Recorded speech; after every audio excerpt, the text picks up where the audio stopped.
সবাই ঝুঁকিপূর্ণ রিলস বানাচ্ছে, তাতে আবার প্রাণ সংশয়ও ঘটছে।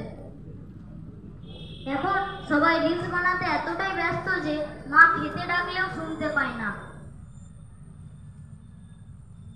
এখন কেউ কোথাও ঘুরতে গেলে মোবাইল নিয়ে বসে পড়ে, একে অপরের সঙ্গে কথা পর্যন্ত বলে না। তাই সোশ্যাল মিডিয়াকে দূরে রাখুন এবং নিজের জীবনকে গড়ে তুলুন। সোশ্যাল মিডিয়া আমাদের ক্ষতিকারক একটা জিনিস। সবাই সাইবার ক্রাইম এবং ভুয়ো খবর থেকে দূরে থাকুন।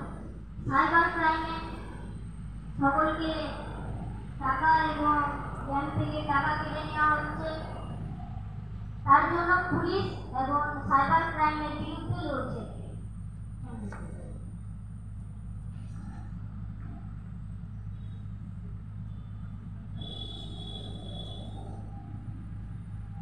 Next performance